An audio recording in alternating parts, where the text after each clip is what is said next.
پاکستان کا وہ خطہ جو قدرتی حسن، دلکش مناظر اور سرد ہواؤں کی سرزمین کہلاتا ہے، یہاں کی فضا میں ایک خاص کشش ہے، لیکن مری کی اصل خوبصورتی صرف پہاڑوں یا برف باری میں نہیں، بلکہ یہاں کے لوگوں کے دلوں میں بسی مہمان نوازی میں ہے۔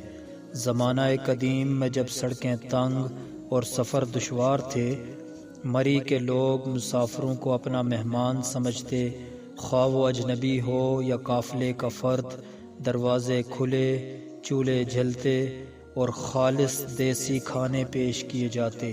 ان کے نزدیک مہمان آنا برکت کا پیغام ہوتا تھا، نہ کہ بوجھ۔ یہاں کے لوگ اکثر کہا کرتے ہیں کہ بھائی مسافر آیا ہے، پہلے اس کے لیے چائے بنا لو، پھر حال پوچھنا۔ مری کی خواتین مہمان کے استقبال کو اپنی عزت کا حصہ سمجھتی تھیں۔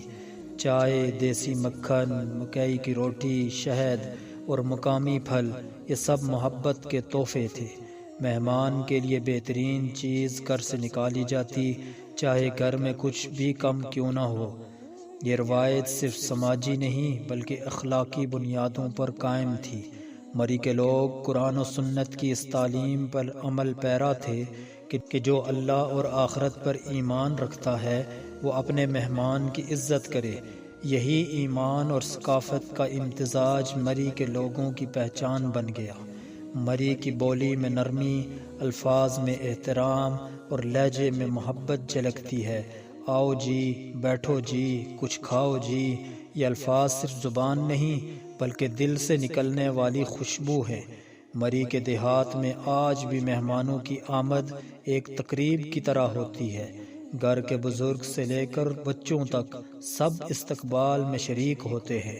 مہمان کے لیے جگہ صاف کی جاتی ہے، چادر بچھائی جاتی ہے اور وہی پرانے رواج آج بھی دلوں میں زندہ ہیں۔ وقت کے ساتھ مری بدلتا گیا۔ جہاں کبھی مہمان خانے اور مٹی کے گھر تھے، وہاں اب جدید ہوٹل، کیفے اور ریسٹورنٹ ہیں۔ لیکن حیرت کی بات یہ ہے کہ جدیدیت نے بھی اس روایت کو مٹایا نہیں بلکہ نئے انداز میں زندہ رکھا ہے۔ دنیا بھر سے آنے والے سیاح جب مری کے لوگوں سے ملتے ہیں تو صرف موسم نہیں، انسانوں کی گرمی بھی ان کے دلوں کو چھو لیتی ہے۔ وہ کہتے ہیں، ہم یہاں مناظر دیکھنے آئے تھے مگر ہمیں محبت دیکھنے کو ملی۔ اگرچہ وقت کے ساتھ کچھ تجارتی رویے اور کاروباری مفادات نے مہمان نوازی کے خلوص کو متاثر کیا ہے، لیکن اب بھی مری کے اصل باشندے اپنی پہچان برقرار رکھے ہوئے ہیں۔ ان کے گھروں میں آج بھی وہی گرم چائے، وہی مسکراہٹ اور وہی پرانی خوشبو موجود ہے جو دلوں کو مہکاتی ہے۔ مری کی ثقافت میں مہمان نوازی صرف رسم نہیں، یہ انسانیت کی خدمت، محبت کی علامت اور تعلقات کی بنیاد ہے۔ یہ روایت مری کے پہاڑوں کی طرح مضبوط اور ان کی فضا کی طرح خالص ہے۔